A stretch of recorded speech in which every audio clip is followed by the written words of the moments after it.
यहां मौत को छोड़कर कुछ भी कंफर्म नहीं है। मिडिल क्लास के लोगों को कभी भाग्य नहीं मानना चाहिए, कभी नहीं, मानना ही नहीं चाहिए। अगर होता भी है तो भी नहीं मानना चाहिए। राजा बनने की बस एक ही रास्ता है, समझदारी। और समझदारी के विकसित होने का कौन सा रास्ता है? पढ़ाई। पढ़ाई से कोई राजा नहीं। दुनिया की नजर में जो कम योग्यता के लोग हैं उन्होंने बड़ी जबरदस्त जबरदस्त जगह बनाई है।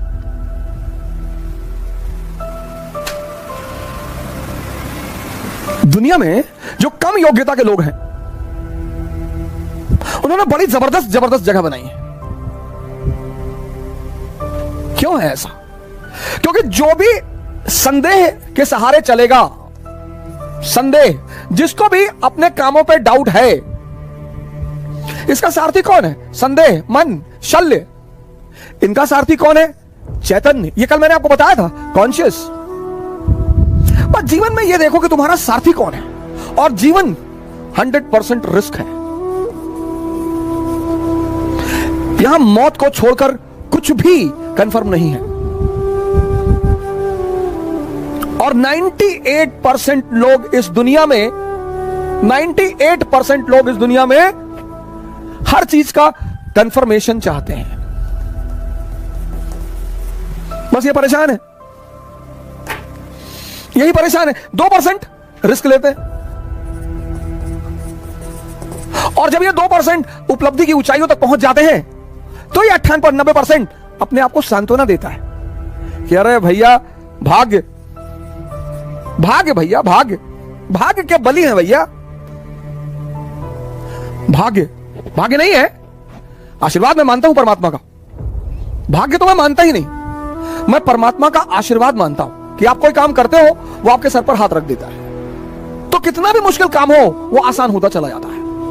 और आपको एक ऐसे कई सारे लड़के मैंने अपने टीचिंग के दौरान देखे जो आए और आते उन्होंने कहा कि सर हमें आईएएस नहीं बनना, पापा जबरदस्ती भेज दिया, हम पढ़ने आए। हम नाम नहीं लेंगे, एक यूपी कैडर के आईएएस है, मैं उनका नाम नहीं लूंगा, हमारे मित्र हैं।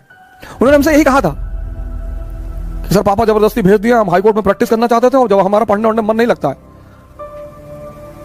हमने कहा बहुत जबरदस्त यार, बहुत बढ़िया, शाबाश, वेरी गुड। इतनी ईमानदारी है, इतनी ईमानदारी तो है कि तुम मानते हो कि मेरा पढ़ने में मन नहीं लगता। फिर एक बैग वो बंदा गायब हो गया। और हुआ क्या? अच्छा ग्रुप मिल गया, अच्छे लड़के मिल गए, अच्छे सीनियर मिल गए और पढ़ने में मजा आने लगा, मजा आने लगा। बंदा वो काम करने लगा।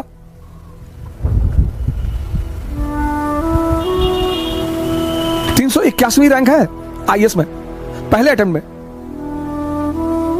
381, दूसरे अटेम्प्ट में 104। मतलब पहला अटेम्प्ट, ये नहीं कि पहला एक अटेम्प्ट में हुआ ही नहीं, दूसरे अटेम्प्ट में 381, 104। यह है परमात्मा का आशीर्वाद। मेहनत उसने किया है, लेकिन माहौल किसने दिया? संगत किसने दी?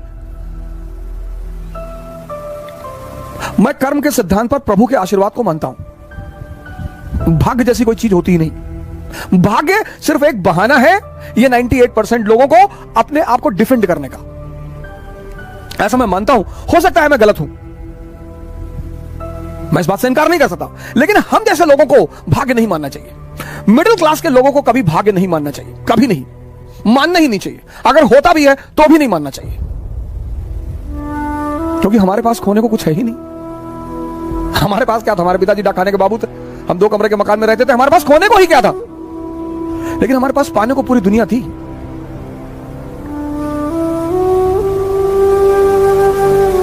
सारे फ्रंट पे लड़ रहे हैं। ये देखो, यहां तलवार चला रहे हैं, यहां तलवार चला रहे हैं, यहां तलवार, यहां तलवार, यहां हर तरफ। जिंदगी में एक फ्रंट चुनो, उसी पे लड़ो, बाकी सब बंद कर दो। राजा बनने की बस एक ही रास्ता है, समझदारी। और समझदारी के विकसित होने का कौन सा रास्ता है? पढ़ाई। पढ़ाई से कोई राजा नहीं बनता। फिर से रिपीट कर रहा हूं, राजा बनने का बस एक ही सिद्धांत है, समझदारी। और समझदारी विकसित करने का एक ही अच्छा तरीका है, पढ़ाई। कहानी के साथ साथ मैसेज भी मिल रहा है कि हर फ्रंट पर मत लड़ो, नहीं तो तुम्हारी सारी ऊर्जा चूस ली जाएगी, निकाल ली जाएगी, खत्म हो जाओगे।